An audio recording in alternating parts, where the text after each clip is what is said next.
but also that there are wonderful therapists who are working to unlearn that and who are making this really conscious effort to be better than like our, professional predecessors. Okay, hi everybody. Thanks for coming back if you've been here before, or hi, welcome if you're new. My name's Mickey. I'm a therapist, and we talk about therapy things on this channel. Today, we are talking about how to overcome the fear of going to therapy either for the first time or to go back to therapy if you've had a bad experience before. This is something that folks have talked a lot about in my comment section. We do get comments fairly often, actually, about how the content here helped them feel safe enough to go to therapy, which I love, obviously. But I wanted to speak to this specifically because it's also very, very common for folks to report feeling intimidated, feeling overwhelmed, or feeling just like general yuckiness about going back to therapy, especially after having had a bad experience. So I've got some tips for you today. We're going to talk about that. Before we get into that, I want to say thank you to this week's sponsor, June's Journey. June's Journey is a free downloadable mobile game where you solve a murder mystery by finding hidden clues in really beautifully decorated scenes. You guys know that I'm a busy bee. At any given time, I have like 17 million different things on my plate. So personally, I really appreciate that June's Journey helps me build in some self-care and some relaxation time at the end of the day and just give my brain some peace and quiet by finding hidden clues in these actually really beautiful pictures.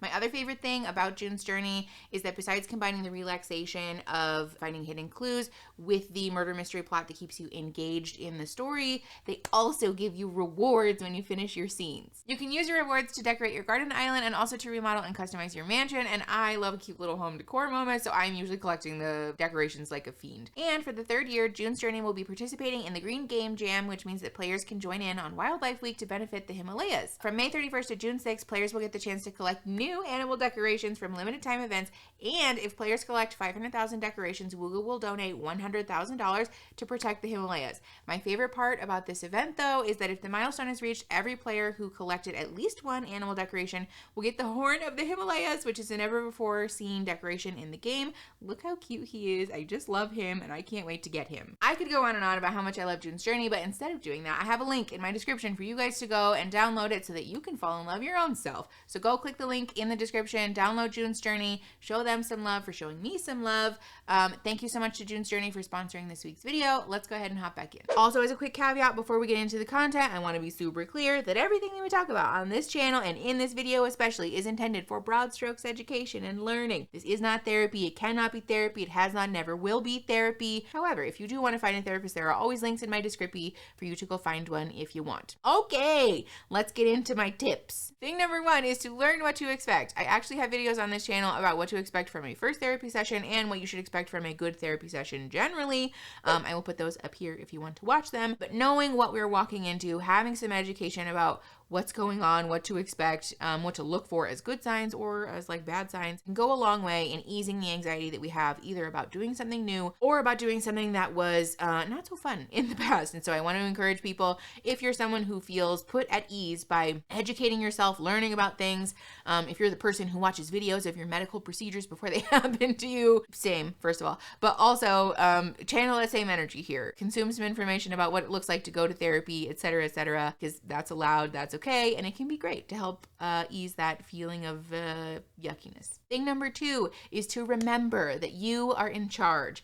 I talk about this a lot on this channel and just like generally because I'm very passionate about it and it feels important. I just really want to encourage people that if you are the consumer of therapy or mental health services, that you are the person who gets to call the shots in this exchange. We as a culture do a pretty good job sort of normalizing this in other professions. If I hire a plumber to work on the plumbing in my bathroom, it's a pretty well accepted industry norm that the plumber won't do things that I haven't authorized them to do and that they are here to provide me for a service. We've exchanged money. This is a contractual obligation wherein you do the thing that I've politely asked you to do and then paid you to do. Therapy is the same. Therapists, just because we have expertise and degrees and stuff, does not mean that we are entitled, nor should we want to direct people, tell people, or like finger point at people about what your life ought to look like.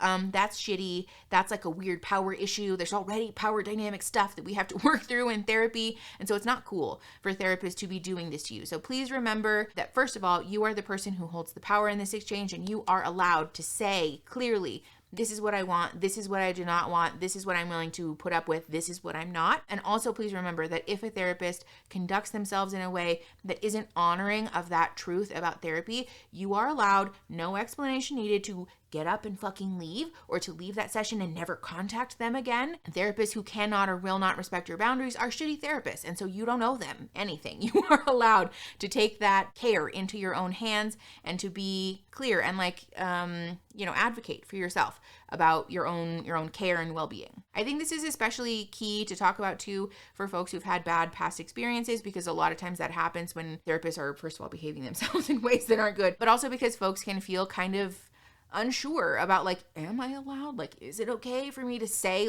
hey, stop doing that, or to just never come back again? And I just want to be super clear. You're allowed to advocate for yourself. You're allowed to set those boundaries, and you're also allowed to just leave if a therapist won't respect those boundaries. Thing number 3 is actually just to voice your frustrations or fears or concerns with your prospective therapist. Any good therapist who hears this disclosure from you will understand that and then make a concerted effort towards building your trust, building that rapport, and making sure that you feel comfortable. Any therapist that's not doing that is not a good therapist, in my opinion. And so I do want to encourage folks to feel safe and empowered to voice that to your therapist, because again, first of all, therapists have heard lots of things. We've really run the gamut in terms of confessions and disclosures and feelings and thoughts that folks have. And again, any good therapist will not be personally offended by you expressing fear, frustration, difficulty with going to therapy, either for the first time or coming back after a bad experience. And for what it's worth, this can be a good litmus test too. If the prospective therapist that you voice this to gets offended, then maybe we've dodged a bullet and we can just politely decline that consultation and find another therapist who will be more validating and more safe for you. Tip number 4 is to have your support system in place. I know that this might seem kind of obvious, but oftentimes when we have fears or anxieties about things that we tell ourselves oh, I shouldn't be afraid of this, or this is embarrassing for me to be afraid of, we can kind of clam up and maybe not communicate with our support system as effectively as we normally would. And I want to discourage people from doing this. It does not matter if the thing that you're doing that other people say you shouldn't be afraid of, or that other people do, not helpful. That was supposed to be a fart noise, and it wasn't a good fart noise, and I'm really upset at myself. Anyways, you are allowed to ask for support, to need support, and to benefit from support, even for things that seem mundane or easy to other people. So if you want to have this standing agreement with your mom, your bestie, your partner, your roommate, whoever, before you go, to say when I get done, I'm going to call you and I'm going to unpack about how it went. Or sometimes having that, bad first date approach also, that if it's a disaster and I text you, can you please call me and say that there's an emergency? That's also a valid way to go about this. Generally, I just want to encourage people to communicate with your safe and trusted loved ones, to have a plan in place, and to give yourself that space to, again, ask for the support, utilize this support, and just be clear with the people who love you, because again, it's important to remember the people who love you want to be there for you. If the people that are loved or trusted people for you don't want to be there, then maybe they're not very good friends to you, and you deserve better friends than that. Tip number 5, for me, I personally am just a big fan of rewards. Give yourself the freedom to reward yourself for doing something brave, because going back to therapy after a bad experience or going for the first time can feel very intimidating. It's a thing that we don't do this in other places, right? Even when you go to the regular doctor, you're not out here telling them about your deepest fears or flaws or concerns. Oftentimes that's a very clinical, cold interaction. And so going to talk to a stranger about your deep, dark secrets and fears and traumas is a lot. You're allowed. So it's, I think, wise and sometimes helpful to give yourself the, if I do this scary thing that I know will be good for me, then I get to buy myself a new Squishmallow on the way home, or stop for a fun little bevy either on the way there or on the way home. This can look like lots of different things. This can also just be scheduling yourself out of office for the rest of the day and having some comfy clothes and a nice TV to watch, or a nice TV show to watch when you get home, a Target trip, a Trader Joe's trip, whatever it is that speaks to your soul soul and like makes you feel comfy, give yourself the space to go do that.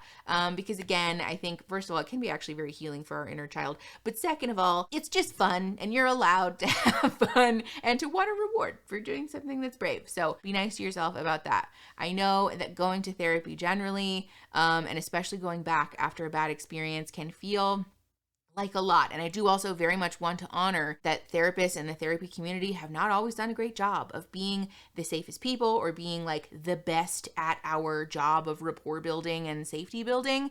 And so you're allowed to feel how you feel about that, but also that there are wonderful therapists who are working to unlearn that and who are making this really conscious effort to be better than like our, professional predecessors. And so going to therapy can be such a great and wonderful and healing and life-changing thing.